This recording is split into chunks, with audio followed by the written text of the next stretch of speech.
Hey everyone, how you doing? This is Amon Green, Green Bay Packers all-time leading rusher, and you're watching Packers Total Access Live, your daily source for Packer content. Go Pack, go!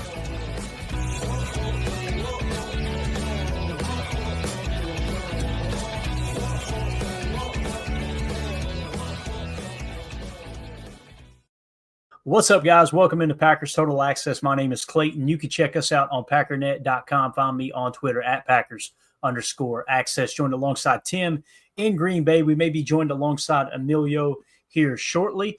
I'm here to talk some Packers this evening. We're live on Facebook, X, YouTube, and Rumble. Got a really, really cool show set up for you. We're going to hit on several things. Rashan Gary making the top 100 list over on NFL Network. We're going to hit the three most underrated Green Bay Packers, and then we're also going to dive into I'm so excited about this Edgerrin Cooper Chalk Talk. Tim, make sure your britches are button top, buddy, because I'm telling you, it's going to be an awesome show tonight when we dive into the Edgerrin Cooper Talk. But before we get into everything, guys, I want to ask a favor. Go do that YouTube stuff for me. Hit like, hit subscribe if this is your first time here. Running through the analytics earlier today, listen to these numbers, gang. The channel is absolutely blowing up, and so appreciative of everybody in the chat and everything that's going on.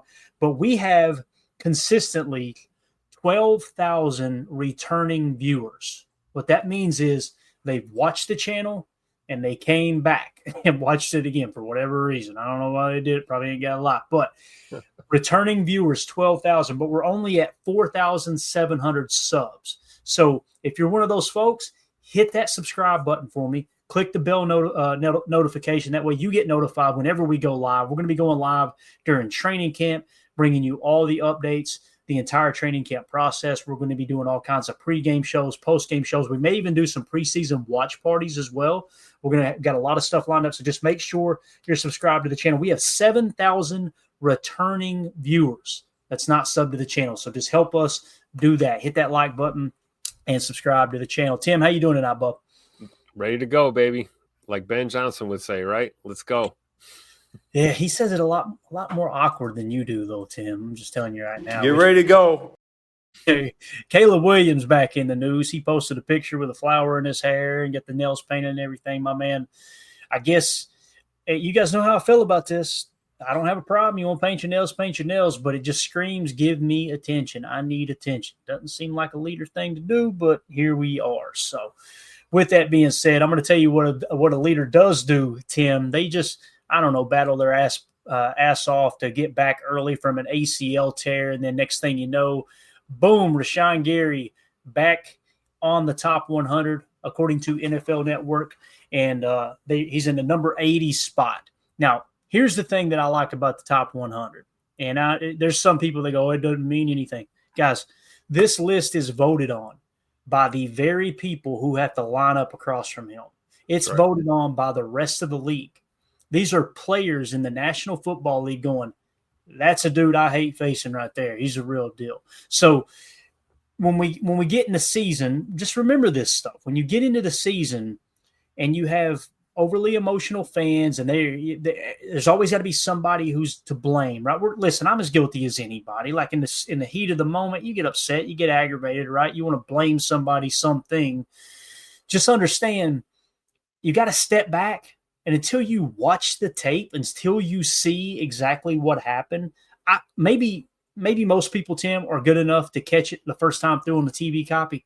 I'm too stupid to do that. I have to watch it 3 times before I go, okay, got a decent idea of what actually happened in that ball game. You know what I'm saying? So the fact that the top 100, Rashan Gary making it number 80 this year, I think it's absolutely awesome. And you feel a little bit vindicated, Tim, because we talked about this all year long. It's like, why are people dragging Rashan Gary? He is a run-stopping machine, and third downs, an absolute demon on third downs getting after the quarterbacks. So what you take on Rashan Gary, we'll dive into a couple of statistics here. I just want to get your initial take. What do you think about Rashan Gary, number 80 there? And I feel like that's fair too, by the way. Some people may say that's a little low. No, he took a step back this year. There's no two ways about it. But to me, it feels like it's more in regard of focusing on the run. But go ahead, Tim. Yeah, I would agree with that. I think it's fair as well. You know, I mean, 75 to 80 range, I think that's fair. And like you said, it's real easy to, watch the game on Sunday or Monday or Thursday night or, whatever, Friday. I don't, pretty soon we'll be playing 7 days a week, hopefully in the next couple of years. But, you watch a game one time through and it's like, oh, Rashan, he didn't get home or he didn't play well. You get to that second, third, fourth trip through the film and you see 2, 3, 4, 5 different things every time you watch tape. And, you do notice it after really focusing in on what he's doing. He's not always trying to rush the passer.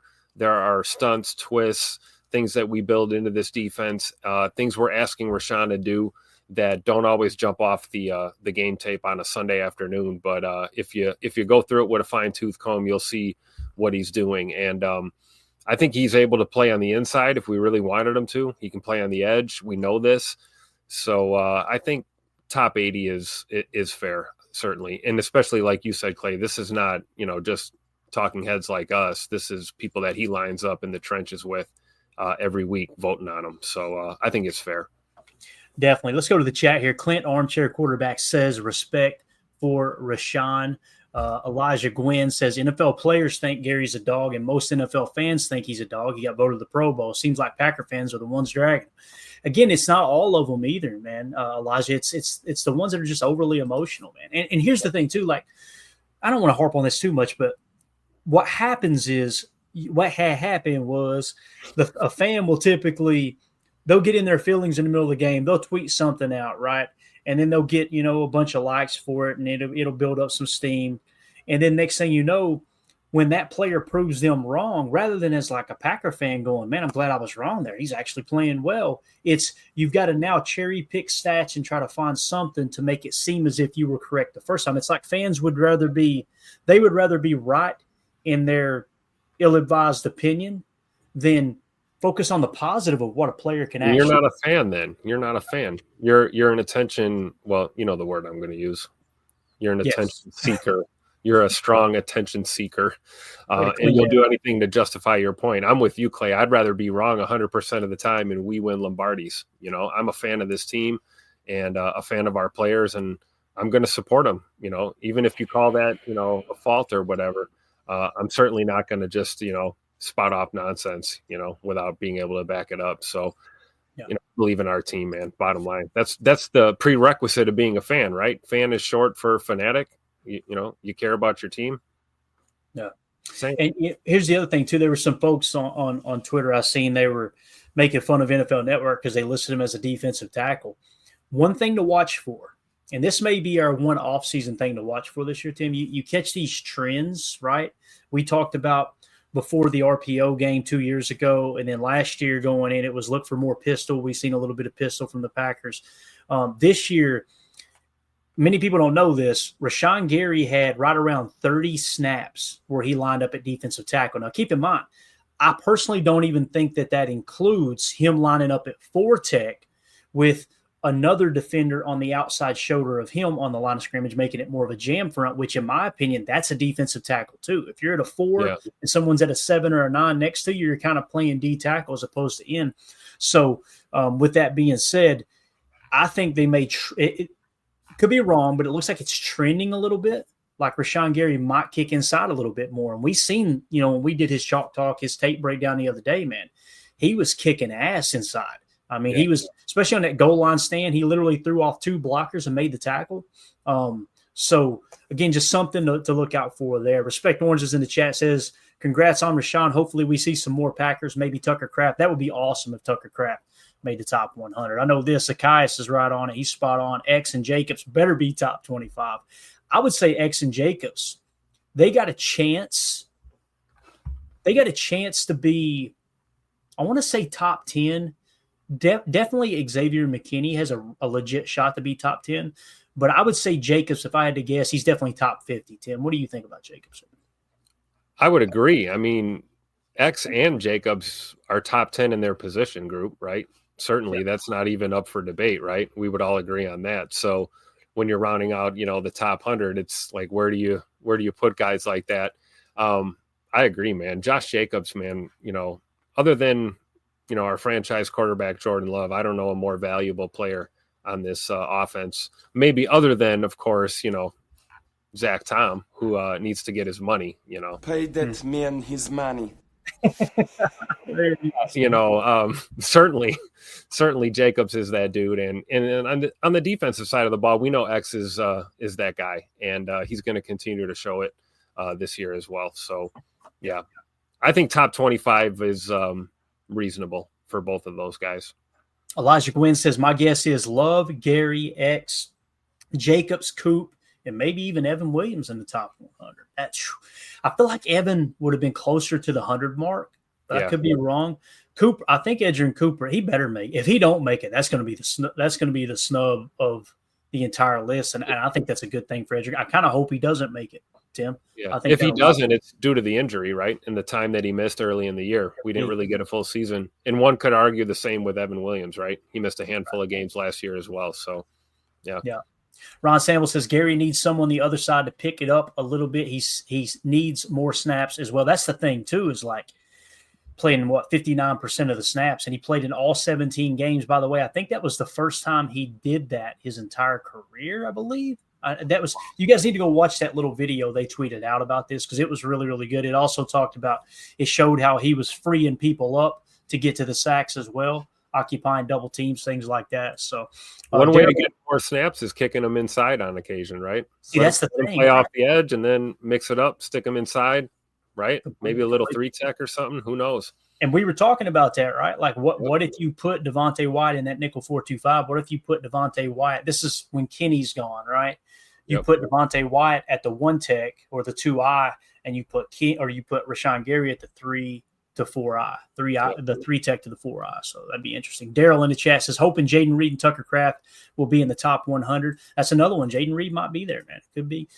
Solder says Gary at edge and LVN and White at D tackle on passing downs already. See, that's another thing too, Tim. You can kind of mix and match and throw LVN inside too. So that's so true. Be interesting. Yeah. And LVN finished strong, boys. He finished real strong. At the end of the season, I can't remember, Ryan had the numbers, but I want to say it was around 14 or 15% pressure rate the second half of the season. And he finished on the entire year over 11%, which we've talked about. It was a better quarterback pressure percentage, according to NFL Pro, a better pressure percentage than both TJ Watt and Max Crosby.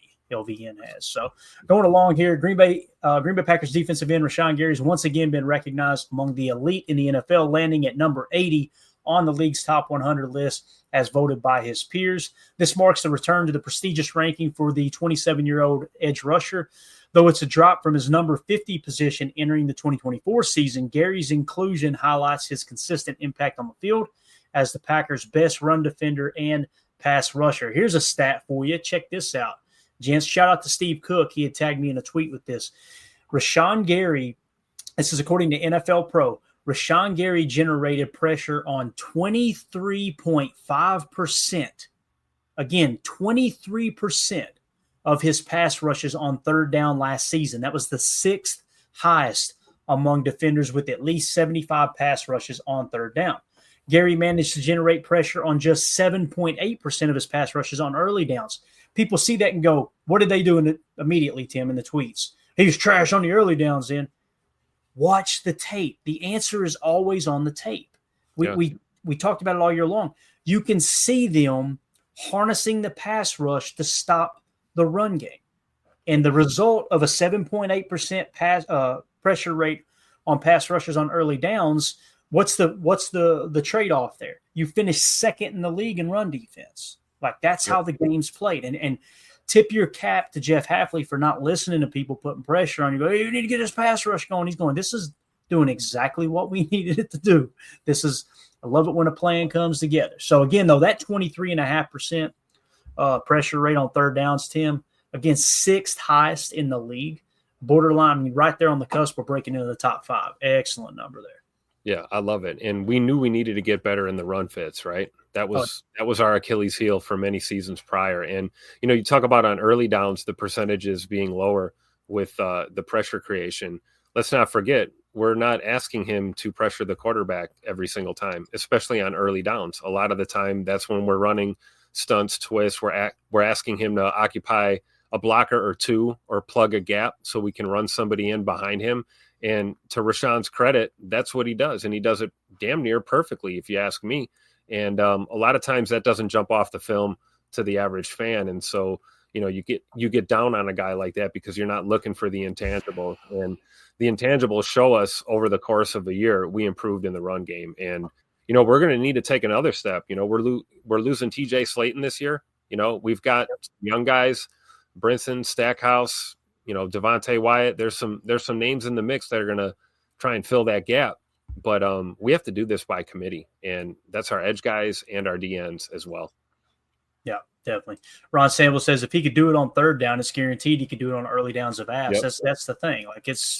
Very well said. All right, so last season he excelled in setting the edge, ranking among the top edge defenders against the run with minimal struggles in containment. He also led the Packers in quarterback pressures with 52, sacks with 7.5, and run stops, finishing 11th in run stops among all defensive ends league-wide and boasting one of the highest run defensive grades on the team. So, again, how cool is that, Clay? He led the Packers in quarterback pressures with 52, his jersey number. I love it. I'm a nerd. I love stuff like that. I didn't even realize that till just now. 52 got 52 pressures. I love it. That's awesome. And the other thing, too, again, he's 6th in third down pressure rate, and he finishes 11th in run stops. Come on, dude. Yeah. Solid. So, again, his PFF grade, 73.0, run defense grade of 72.8, pass rush grade 66.7 last year. He led the Packers in defense, led all of the edge defenders in defensive grade, run defensive grade, pass rush grade, all the way across the board. Second was Brenton Cox Jr. at 67.2 overall defensive grade. And you can see here the numbers. All this, guys, is right here, handily available to you in our Patreon group. If you want to support the show and join the Patreon group, just go to patreon.com/PackerFan Total Access or scan the QR code in the upper right. The $3 tier gets you access to everything on the site. But you can see all the numbers there, the 52 pressures. The closest person to him in quarterback pressures was Kenny Clark at 27. Rashan Gary had 52, while only playing 58% of the play time there. So interesting. And also on this, you can go notice at the top of the page here, you get a 3-minute clip of the Chalk Talk episode we did. You get the raw, just the cut-ups, the coaches film cut-ups that you can watch there as well. So make sure you go check that out. Tim, anything else on Rashan Gary? You good, Bubba? Good to go. Main Gary is him. All right, let's move it along, man. Let's get into the next topic here of the night. I'm really excited about this. Just got to thinking earlier today. I'm like, man, if you comb through this roster, we already hit our top 5 best Green Bay Packers, right? We did that list. Now it's like, let's go and comb through the roster and kind of see who are the more underrated players. So this is my 3 underrated Green Bay Packers in 2025. And again, these are the players that I think they don't get enough love for what they put together. So with that being said, we're going to go through it, and I want to get Tim's take. Everybody in the chat, let us know if there's anybody that did not make this list, and we put a poll question up already here on YouTube. Which underrated Packer are you most excited about? Emmanuel Wilson, Carrington Ballantyne, Brenton Cox Jr., and I put other comment. So if there's another player you think's underrated, throw it in the comments here and let us know. All right, so here we go, Tim. Packers are loaded with young talent. Everyone's buzzing about what they can do in 2025, but you and I know that while the big names get the headlines, dynasties are built on the guys you don't see coming. Real long-term success isn't just about first-round talent. It's about finding those overlooked players, the underdogs who are just waiting for their shot to prove everyone wrong. Today, we're looking past the obvious stars to find 3 guys on the roster who could be absolute game changers. These are the players who are ready to outperform their contracts and become pillars for the Packers' future. Number 1, Tim, you met this guy in person, I believe, didn't you? Helping him look for his pup that was lost last winter. Or was it the winter before, I believe? Player number 1 on the list is running back Emmanuel Wilson. All right, first up, let's talk about a guy who embodies pure grit, running back Emmanuel Wilson. This is a player who wasn't just overlooked. He was off almost everyone's radar coming out of Fort Valley State was where he went to college at, Fort Valley State. He clawed his way onto the 53-man roster as an undrafted free agent and has done nothing but impress since he got here. Keep in mind, guys, he was not good enough to make the roster in Denver, if I remember correctly. That's where the Packers picked him up off the scrap heap, and he ended up making the 53 here. When you're an undrafted guy, the story is usually about just surviving. Wilson threw that story out the window. In 2024, he stepped up and became an important part of the offense. In fact, he was highly effective, averaging an impressive 4.9 yards per carry. He was right on the cusp of hitting 5 yards a carry on 103 attempts and scoring 4 touchdowns. Those aren't just good for backup numbers. That's legit NFL production. Tim, I want to get your take, man. In 2023, PFF grade 80.0. Last year, he jumps to an 82.9, a run grade of 86.3. What do you think about our boy Emmanuel Wilson here, man? 6'1", 226, bowling ball, but boy, does he got some lateral burst, man. Yeah, for sure. Not underrated in my book, right? You know, if you've been keeping an eye on him, you know what he's capable of. I think he's, you know, much like our receivers in a crowded room. I think, you know, Emmanuel Wilson is in a talented running back room with Josh Jacobs and Marshawn Lloyd and a couple young bucks behind him. But, you know, to that point, I think he's he's met or exceeded our expectations, put it that way, I think, at least for me personally. And that's not just because that's my boy and I've met him in person a couple of times up here around the facility and stuff. But, you know, he's a hell of a player, man. And if you look at the way, you know, his career is progressing, man, this is another opportunity for him to take another step himself. Like I said, I truly believe that he's running back too. It's his spot to lose. If, you know, Marshawn Lloyd steps it up and takes it away from him, great. But I think Emmanuel Wilson has played enough good football for us to be considered our number 2 running back, at least at this point going into preseason. Yeah, Wilson or Daryl in the chat says Wilson is actually 5'10", 5'11". I think that's more accurate. 6'1" seems tall for Emmanuel Wilson because he is like a bowling ball, you know. I'd say he probably is closer to 5'11" if I were to. I mean, I'm 6 feet tall, and I've stood 2 feet away from him. He's about my height, so if that makes sense. United Base says signed with Denver as a UDFA, waived 3 days later on May 12th, 2023, signed with the Pack May 22nd. 2023. And again, the big thing that sticks out to me, everybody, when you sign a player like this, I'm sure y'all could relate to this type of story. There's always a moment where you remember at first click, like, hey, that dude's a dog. Like, he's a pretty good player.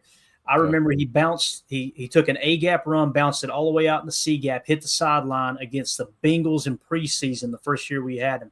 And I remember our boy, God, what's his name? I can't think of it now. Gary – former running back for the Packers. Help me out in the chat. Gary Ellerson. Gary Ellerson said, what that Emmanuel Wilson kid did, that's not normal. Like that's a vision, that's burst, that's pull away speed, everything, man. Everything. And then look what he's added since those moments, right? Catching the ball out of the backfield, blocking and pass pro, you know, the little things that you need a running back to do. I think Wilson has certainly stepped up. Yeah, definitely. And Deadfish in the chat says ESPN roster has him at 5'10", 226. So PFF, man, they slacking, Tim. They've been slacking here a little bit. 5'11" with the thick cleats on, right? Exactly. The deep turf spikes. cleats. Yep, big spikes. Yeah. All right. Says what makes him a true gem is his explosive, decisive running style. He hits the hole hard and has a surprising burst that could turn a simple 4-yard gain into a 15-yarder, recording explosive runs 10 yards or more, all right, on 13% of his carries, Tim. Again, 13% of his carries. I think he had 103 carries and he had 13, so a little less than 13% explosive plays. That's wild. 13% of your runs, right on the cusp of it, being explosive runs, just shows you how dynamic he is for sure. The Packers have their star in Josh Jacobs and a high draft pick in Marshawn Lloyd, but Wilson has proven he's more than just a camp body. He's a reliable, efficient player who provides critical depth, and in the grind of a long NFL season, guys like Emmanuel Wilson are what keep a team's Super Bowl hopes alive. I'll tell you this, I immediately think when I hear that line right there, 2010, when the Packers won the Super Bowl, Ryan Grant goes down with an injury early in the season. James Starks, baby. James Starks steps right in out of Buffalo. That's Emilio's alma mater, by the way. He's listening somewhere, grinning like a possum in a dumpster. But yeah, he stepped right in and carried the load, and lo and behold, they go and win the Super Bowl, man. So, and Starks was one of those guys too that, you know, was kind of steady Eddie, kind of flying under the radar for a while, you know, contributing here and there, and then, you know, when the team needed him, this is what we talk about, right? Next man up. And I think that's a great comp, man. You see a lot of that in E. Wilson for sure. Yeah. All right, up next. Number 2 on our top 3 underrated Packers list, Brenton Cox Jr., edge defender. I love that shot, by the way. Thanksgiving night, looks like a little snow flying, right? Here's Just a the little guy. flurry. Got the John Madden patch on the jersey. Oh, Let's I go. love it. It's unbelievable. All right, here we go. Next, we have a player with first-round talent who took the scenic route to the NFL. Edge rusher Brenton Cox Jr., if you follow college ball, you know the name. Cox was a monster in the SEC, but off-field questions saw him go undrafted. All right, that's where the hidden gem opportunity comes in. The Packers took a no-risk shot on a guy with elite physical tools, and it's starting to look like a brilliant move. Cox has been developing as a rotational rusher, and the guy just plays with his hair on fire. After Preston Smith was traded last season, Brenton Cox got his shot and immediately provided a spark, recording 4 sacks in just 7 games on limited snaps. He has the relentless motor you love to see, making an impact on defense and special teams. So when you dive into it, he played in more games than just 7, but I think they were saying he actually got the technical start in 7, which I did notice him out there quite a bit down the stretch. PFF grades 2023 of 58.2. That was much to the amazement of his run defense. We talked about he would just press upfield, run right past the run responsibilities, trying to get to the quarterback, take himself out of the play. Really harnessed that last year, coming in with a 67.2 PFF grade. So 67.2 defensive grade, run defense grade improved to a 64.1, pass rush grade improved to a 66.4. So Brenton Cox Jr., I think he's someone that can really, really excel in what we ask him to do for sure. A team-friendly contract, he is pure upside. The Packers need guys who can consistently get after the quarterback to help out Rashan Gary, and Cox has the power and pass rush moves to be a real problem for offenses. Don't be shocked if he goes from a relative unknown to a guy announcers are talking about every single Sunday, man. Jacob was ahead of the curve, Tim, on Brenton Cox Jr., and every time he brung it up, I'm like, man, he plays too out of control. He's rushing up the field. He cleaned that up in one offseason. Yep. I think the dude, if the Packers don't retain him after this year, I think he's one of those guys that could probably go. He's got enough tape out now. He could probably go get $5 to $6 million on the market per year. I was just going to say they better retain him because he'll end up being a Philadelphia Eagle or something. I can just totally see that happening. So, and you're right. Jacob was totally ahead of the curve, right? He saw this coming a mile away. And I'll tell you, man, you talk about another guy that can play on the edge or you can kick inside. It's Brenton Cox Jr. So there's versatility there as well. And to your point, Clayton, I think he's cleaned up a lot of the mistakes and he's progressing along really nice. So it'll be fun to watch him out there this year. Yeah, I agree. And we're going to scroll back here for just a second. Actually, I had it on the Rashan Gary article. I was going to look at those grades from the edge position room, because when you look at it, like looking at Brenton Cox Jr. and the role he's going to play, like last year he played 187 snaps. What I would like to see happen, Kingsley Enagbare, if I remember correctly, was like 400 to 500 snaps. I want to see him go down to the 150 mark, and I want to see those, whatever the difference is, 350 snaps split between LVN and Brenton Cox Jr. That's going to truly tell you if Brenton Cox Jr. is the player we think he can be, right? Yep. So I think that would be huge if they approached it that way. What do you think about that? Am I being too harsh on JJ Enagbare, or do you think that might be the right way to go? No, and speaking of guys that can, rush out of control sometimes, Enagbare would definitely be guilty of that. I think we've seen that on tape a few times, but we've also seen him make incredible plays as well. But that being said, I'm a fan of that. I'd love to see and like we said, maybe Rashan or LVN's kicking inside, so maybe it's not about necessarily taking snaps away. It's about just changing your deployment, and maybe Enagbare is still out there as an edge, and you've got other guys in the middle. So, but I'd love to see more Brenton Cox Jr. on the field. Bottom line, and if that means taking 5 to 10 snaps away from Enagbare, I'm for it. You don't want a guy to turn into a progress stopper. And if you've hit your shelf or you've kind of maxed yourself out, then that's kind of what it is. If not, then it's on JJ Enagbare to come out and ball out this year and not allow us to have conversations like this, right? Play so good that we don't want to take you off the field. Yeah, completely agree. All right, up next, number 3 on the list, Carrington Valentine, cornerback. All right. Our last hidden gem might just be the most impressive of the bunch. Cornerback Carrington Valentine, finding a quality starting corner in the 7th round is like hitting the lottery. But it looks like that's exactly what Green Bay did. When he was drafted out of Kentucky, the thought was he'd be a guy who needed a few years to maybe contribute on special teams. Instead, injuries pushed him into the spotlight as a rookie where he struggled, but in year 2, he looked like he belonged. Valentine plays with a certain swagger and confidence that you just can't coach. He's physical, he's aggressive, and he has a knack for being in the right place at the right time. The fact is he's played so well in his 2nd year that he became a key contributor on the defense, leading all Packers cornerbacks with the 69.0 passer rating when targeted, while also leading the room with 2 interceptions. Him and Jair both led the room with 2 picks out of that cornerback room last year. So, Tim, in the cornerback room, he's leading in passer rating when targeted. He's leading in interception. People say, well, Nate Hobbs is here. That's right, but Nate only had 1 in Vegas last year. So even with his numbers from last year with Vegas, Carrington still leads the cornerback room with those 2 picks. How cool would it be to see Carrington take a step forward and get, 4 interceptions and keep that passer rating when targeted under 75-ish? That's all I'm asking for Carrington Valentine, man. Yeah, he got my vote in the poll. That's my pick. You already know. I fully expect him to take another step, and as far as I'm concerned, man, that's CB1 until proven otherwise right now on this football team. We'll see. We're, a week away from camp, but this is a star in the making. He has been since he got here. And I think time and time again, when asked to step up, he's answered the call, and he's earned the opportunity to compete for that quote unquote CB1 role with the departure of Jair, which, we all know that was his boy, and probably still his boy, probably still really close, a guy that he's looked up to.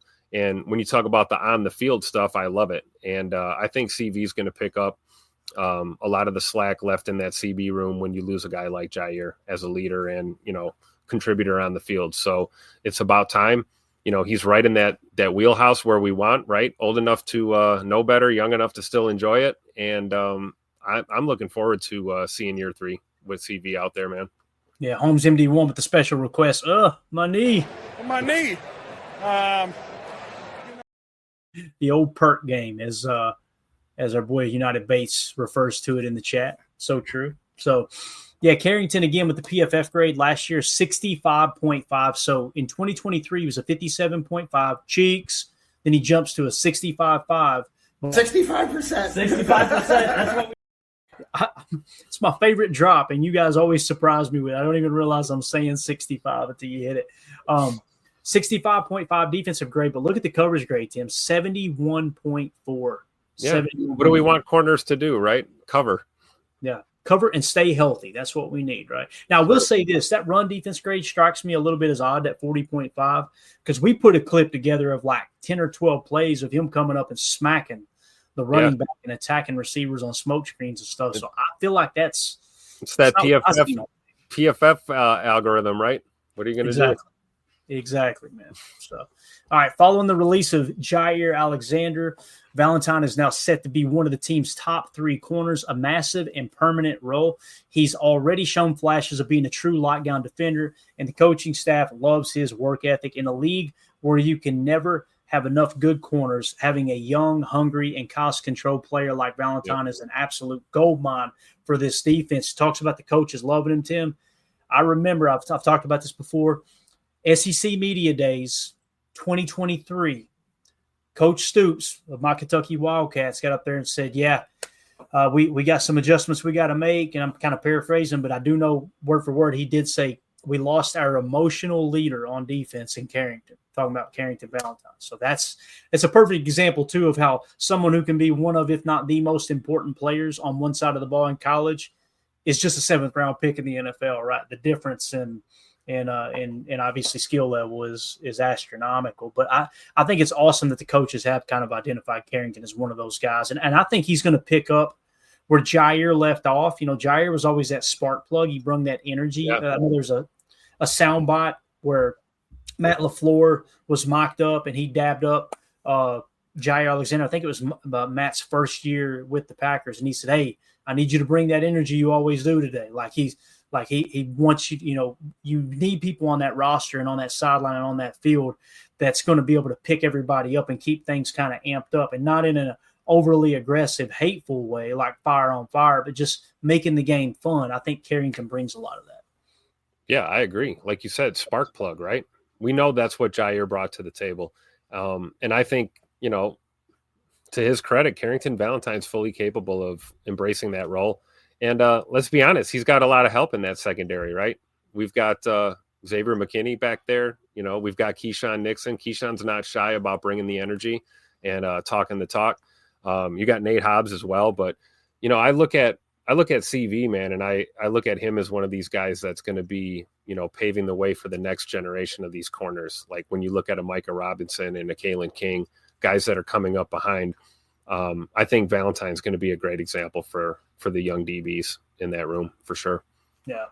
So rounding out here, we said, so there they are. This says the future is bright. So there they are, 3 players working behind the scenes who are ready to make a huge impact in 2025. Emmanuel Wilson, the grinder who defied the odds. Brenton Cox Jr., the top-tier talent getting a second chance. And Carrington Valentine, the late-round pick who plays like it was a first-round selection. These are the players that make a good team truly great. Which of these guys are you most excited to watch this season? Are there any other Packers flying under the radar that you think should be on the list? Drop your thoughts in the comments below. And if you want more breakdowns of the Packers roster, make sure you hit that subscribe button. Thanks for watching. Anybody who watched this individual video, hit sub. We'll be bringing you all kinds of training camp content here in the upcoming weeks. So there you go, Tim. That is the 3 most underrated players. We've also got a Packers free agency addition and subtraction video. We're going to hold that over to tomorrow. And let's just go ahead and dive right into some Edgerrin Cooper chalk talk, man. I can't wait any longer. So heard it from a fan right here. All right, so you guys know the rule. If you've been around, if this is your first time tuning in for Chalk Talk, here are the rules. We're going to show some tape. There's a chance that the AI over on YouTube will trigger a copyright. If it does, the stream will go down. Keep in mind, we're still live on X. We're still live on Rumble, okay? And also, the stream will come back up, but if you want to watch it uninterrupted, we'll for your convenience, edit this video out separately and upload it later on this evening so you'll have it ready to go if you just want to watch this, or if you want to, save it in a playlist. And here's the other thing. We've created playlists on the channel now. We're finally getting sophisticated here at PTA, so you can actually go find the Chalk Talks we've done here recently, and I'm going to start to put those all in that playlist as we go through the season, because that's, if you're new here, the other thing we do is during the season, we'll do our prep leading up, the shows leading up to a game. We're prepping you for the upcoming game. We'll do a pregame show. The game happens. We come in for the postgame show. Monday, we typically hit PFF grades, like a PFF review. Typically by Tuesday or Wednesday, we go through and do a Chalk Talk episode for just that game and give you the top 10, maybe even most of the time more plays that were most instrumental in the outcome of that game. So again, if this stream goes down, like I said, just hop over to X, Rumble, or watch it later on today. Can you see this okay, Tim? Yes, sir. All right, let's get into it, man. Let's dive into Edgerrin Cooper Chalk Talk. Guys, we got to go rapid fire because this is a long highlight reel. Did you cut it down to like 200 plays or what? I don't know how many I ended up with, but it's pretty lengthy. But it's rare you get a player like this, right, Tim? It's a rookie. Yeah. A rookie Considering the amount of time he missed as a rookie, too, yeah. And we still have all this tape on him, it's incredible. Yeah. So here he is against the Vikings. I'm going to show you some box cam for the run fits, and then we're going to show some all-22 cam for when he's in coverage as well. So here he is against the Vikings, and let's just watch him. First of all, what position is he playing, Tim? This is important, right, to try to determine. So it looks like they're a Mike linebacker, correct? You got it. We're in 11 personnel. So there's your tight end, right? Let me go in the red, make it a little easier. There's your tight end. So it's strong left. The Mike lines up closest to the tight end. Now, keep in mind, Xavier is in the box as well, probably shadowing that tight end. But on this specific play, our boy Edgerrin Cooper is the Mike, and Eric Wilson is the Will. Okay, so again, when people say he's not a Mike, he's a Will, they're very interchangeable. This is what we're talking about. You're going to see plays on this highlight reel, on this Chalk Talk, where he's actually playing the Will as well. And you'll notice sometimes he's playing the Will and he's covering the seam. Well, that's typically what the Mike does, right? So just say it's very, very interchangeable because you got Aaron Jones sitting in that backfield looking like, wow, all these guys look familiar except for Cooper and McKinney. I don't know who these guys are. He's about to figure out who Cooper is. Look at the break on this, man. Look at him beat the reach block. Yep. And get to the play. Not a bad stiff arm by Jonesy there, trying his best, but it didn't work. Coop went right through it. You see the hand right to the face mask. He's such a good tackle. And again, look at the offensive lineman trying to reach. So they cut down on the right side. Poor TJ Slayton gets his legs taken out. See it there? Yep. So they cut him down, and the goal is the center is I'm going to get the 56. The hell you are. Look at 56. Well, really, what he's trying to do is he's trying to reroute Cooper, right? He's trying to knock him off that line. Hopefully he stumbles or loses his feet. As you see, Coop is not falling for it, and he's not. It's going to take a lot more than a little shove to knock him off his feet like that. Yeah. And look at Xavier McKinney playing with good technique. He knows I got to keep the outside shoulder of this blocker. So he's taking the edge away, and Edgerrin Cooper comes in and cleans the play up. Great job by Coop right there. That is hard to tackle Aaron Jones in space like that. Absolutely. So, all right, next play. Chicago's going to bring over a little wing set here with the wide receiver, much like we do with Christian Watson. So again, Tim, as we're breaking this down, strong left look, right? You see the strong left look. Where's Cooper at? He's the Mike. Once again, playing Mike. He's on the strong side of the formation. And again, when they motion over, they bring McKinney down. And again, we talk about McKinney playing post safety. This shows you how they moved him around all year long as well. So again, Cooper is the Mike. Isaiah McDuffie is the Will on this particular play. I don't think it's a 4-3 set, seeing that there's just one attached tight end here. Most likely it's 11 personnel. So let's roll the tape. Coop in the Mike. Start, stop. There ain't no stop there. Look at this. Wow.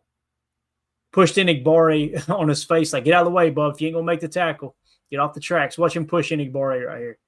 Move, JJ. I'm coming in to make the tackle. McDuffie trudging hard, too. Ran right into Keyshawn at the end of the play. But look how he just sifts through everything, man. He plays so well with bodies around him, is what we say in traffic, you know? Yeah. He has that ability to kind of get skinny, too, like at the drop of a dime and slip in between. And this is one of those, it's not a pin and pull. It's just a toss. It's almost like a weak side. It's a weak side power toss, really. So you see 58 trying to get out there on the edge, but Cooper ain't having it, man. He just navigates through just fine, beats that reach block off the jump, makes the tackle. Beautiful play. So Edgerrin Cooper is a dog. Coach Lane in the chat, just put Cooper at Mike and call it a day already. I'm telling you. But Coach, and Coach knows this. I'm not teaching Coach a damn thing in here. You want to put him at the Will too when you want those Will fires, right? And it's why it's every week is different because it depends on the personnel you're facing, who are their Tuesday players, all those things we talk about throughout the season game planning. So here we are now on a little strong look. Strong right look, I should say. So they bring the tight end over strong right. Now, keep in mind, they motion him over, right, Tim? Yep. So starting the play, they put Cooper in a 0. That's what you call a joker right there. That's what we call it. Coach, what do you guys call that when you bring a backer up and put him right over the center on the line of scrimmage? I've always heard it called a joker, but let me know what you think there. So they started off strong left, which would make Quay the Mike on this particular play and Cooper the Will. But they got Cooper on the line of scrimmage. Changes. It's almost like Cooper's a pass rusher, though, right, Tim? Like he might as well be a part of the defensive line. If that's the case, you still identify Quay as the Mike. But could you imagine being the center and having Cooper right in your face like this? Oh, my goodness. Unbelievable. Good luck with that. So they motion over strong right, and guess what it is, boys? We got us a little scrape, a little stunt here. So these guys are going to crash in. I think they both do. And Cooper, little stutter step, bouncing out. All right. These are those blitzes we're talking about, right? This is as Coach says there, true. Probably need to move him around. Offense doesn't get a beat on him. Yeah, very, very true. So in this case right here, watch this loop, scrape, whatever you want to call it. So look at Kenny and LVM both crash in, right? And they're taking that guard. Now look at the tackle. You think he's going to be able to block our boy Cooper? Look at all that lean right there. It's over. So Matthew Stafford right here, Tim, he sees everybody crashing. He thinks, all right, let me get out here on the edge and find a window to throw the rock, right? Wrong. Look right here. Oh, crap. Cooper wait. And look at – he almost jukes Cooper like he hits him with a spin move. Yeah. Watch Cooper right here. Now, that's not good tackling technique. Don't get me wrong. You want to keep it – I'm trying to think of how I can say this. There's a term that I've always heard in coaching. It's knees to – a word that starts with an N and ends with an S. It rhymes with struts, knees to struts. We'll say that, meaning you Square keep up. everything. Be squared up. You keep everything square. Thank you for keeping it PG-13 there, Tim. But right here, this is not good technique. Okay, it's not. I mean, that's not what you're looking for. But when he's just an athletic freak, watch him rebound right here, Tim. Grab him by the get on the ground, boy. You think you juking me out? Again, look at the speed. And shout out to LVN. Yeah. Smacking that guard in the ribs and still getting pressure. Watch LVN still get pressure on Stafford. He moves him off his spot too. Absolutely. But Edgerrin Cooper, man, that tackling ability, Tim, even with bad form, he could tackle the quarterback. I mean, you hit it on the head. The athleticism right there is everything. I mean, you're basically beat, and you recover and make a great play. Yeah, awesome play by Cooper. There's one of his 3.5 sacks on the year there. Great job. Great job.